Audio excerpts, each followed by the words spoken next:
বারিমতে ঘৃত হইবরু শিকতাতে borrow তেল বিনু হরি ভজনন ভবতরিয় ইহ সিদ্ধান্ত পেল। বলিয়ে ভক্তবৎসল ভগবান কে জয়। সন্ত গোস্বামী শ্রীরামচরিত ମାନସରେ ଗୋଟିଏ ସୁନ୍ଦର ଦୃଷ୍ଟାନ୍ତ ଉପସ୍ଥାପନ କଲେ।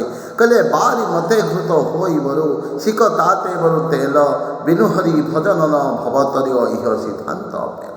ଆମେ ଯଦି ପାଣିକୁ ମନ୍ଥିବା ସେଥିରୁ ଘୃତ ବାହାରିପାରେ, ଯଦି ଆମେ ରାଶିକୁ ପେଡ଼ିବା ରାଶିକୁ ମନ୍ଥିବା ସେଥିରୁ ତେଲ ବାହାରିପାରେ।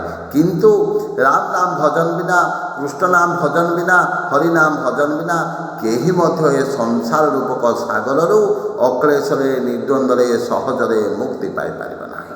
ତେଣୁ ବାରି ମତେ ଘୃତ ହୋଇବରୁ ଶିକତାତେ ବରୁ ତେଲ ବିନୁ ହରି ଭଜନନ ଭବତରିୟ